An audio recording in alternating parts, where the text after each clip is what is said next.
অনেক সময় অনেক পার্সোনাল কারণ অথবা ফেসবুকে অনেকগুলো অ্যাকাউন্ট থাকার কারণে সেই অ্যাকাউন্টগুলোকে ডিলিট করার প্রয়োজন হয়। তো আজকে আমরা দেখব যে একটা ফেসবুক অ্যাকাউন্ট কীভাবে পার্মানেন্টলি ডিলিট করতে হয়। তো ভিডিওটাকে সম্পূর্ণ দেখলে তোমরাও কীভাবে একটা ফেসবুক অ্যাকাউন্টকে কীভাবে পার্মানেন্টলি ডিলিট করতে হয় তা শিখে যাবে। তো চলো আর বেশি কথা না বাড়িয়ে ভিডিওটাকে শুরু করা যাক। তো আমাদের ফেসবুক অ্যাকাউন্টকে পার্মানেন্টলি ডিলিট করার জন্য সিম্পলি আমরা কী করবো, ফেসবুকটা ওপেন করে নেব। নেওয়ার পরে কী হবে, এখানে উপরে যে 3 লাইন দেখতে পাচ্ছ এখানে ক্লিক করবে। ক্লিক করার পরে উপরে যে সেটিংটা আছে এখানে ক্লিক করবে। ক্লিক করার পরে এখানে দেখতে পাচ্ছ উপরে যে মেটা লেখা আছে অ্যাকাউন্ট সেন্টার, তো তোমরা এখানে ক্লিক করবে। ক্লিক করলে কী হবে, উপরে দেখতে পাচ্ছ যে প্রোফাইল আছে, তো উপরে না এখানে নিচে স্ক্রল করবে, করে দেখতে পাবে যে পার্সোনাল ডিটেলস, এখানে ক্লিক করবে। ক্লিক করার পরে তোমাদের সামনে এরকম ইন্টারফেস খুলে যাবে। তো তোমরা কী করবে যে অ্যাকাউন্ট ওনারশিপ অ্যান্ড কন্ট্রোল এখানে ক্লিক করবে। ক্লিক করার পরে এখানে দুটো অপশান আসবে, তোমরা নিচে যেটা অপশান আছে ডিঅ্যাক্টিভেশন অর ডিলিটেশন, সিম্পলি তোমরা এই অপশানে ক্লিক করবে। ক্লিক করার পরে ফেসবুকের সাথে যেটা লিঙ্ক আছে এটা এখানে দেখাবে।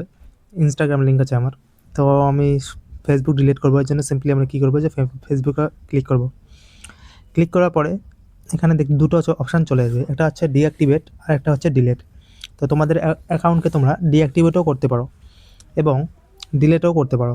তো পার্মানেন্টলি ডিলিট করার জন্য এখানে নিচে দেখতে পাচ্ছ যে deleting your account is permanent, তো এখানে আমরা টিক করে দিয়ে সিম্পলি কন্টিনিউ অপশানে ক্লিক করে দেব। তো করার পরে এখানে দেখতে পাচ্ছ যেটা শো করাবে, তো আমরা সিম্পলি কী করব যে ডিলিটিং ইউর ফেসবুক অ্যাকাউন্ট, এখানে সিম্পলি আমরা এখানে কন্টিনিউ অপশানে ক্লিক করে দেব। ক্লিক করার পরে এখানে অনেকগুলো রিজন চাবে যে তুমি কেন ডিলিট করতে চাচ্ছ। তো এখানে আমি লাস্টের অপশানটা সিলেক্ট করলাম যে I no longer find Facebook useful, এটা করে কন্টিনিউ অপশানে ক্লিক করব। ক্লিক করার পরে এখানে কন্টিনিউ আবার করে দেব।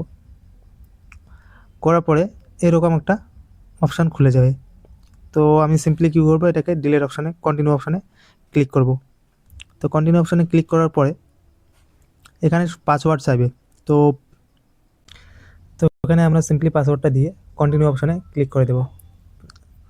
তো পাসওয়ার্ড না জানা থাকলে এখানে কী করবে যে, তো পাসওয়ার্ড দিয়ে কন্টিনিউ করার পরে এখানে সিম্পলি এরকম একটা ইন্টারফেস খুলে যাবে। এখানে দেখতে পাচ্ছি যে কনফার্ম পার্মানেন্ট অ্যাকাউন্ট ডিলিটেশন, তো এখানে যদি ডিলিট দেখতে পাচ্ছ যে ডিলিট করার পরে এখানে আফটার 30 ডেজ, মানে ডিলিট করার পরে তোমরা 30 দিন লগ ইন করলে বা 30 দিনের মধ্যে যদি লগ ইন করো তাহলে কিন্তু তোমাদের সেই অ্যাকাউন্টটা আবার মানে পার্মানেন্টলি ডিলিট হবে না। তো পার্মানেন্টলি ডিলিট করার জন্য কী করতে হবে যে তোমাদের কন্টিনিউ মানে 30 দিন লগ ইন করা যাবে না, যদি করো তাহলে তোমাদের অ্যাকাউন্টটা পার্মানেন্ট ডিলিট হবে না, এটা বিষয় খেয়াল করবে।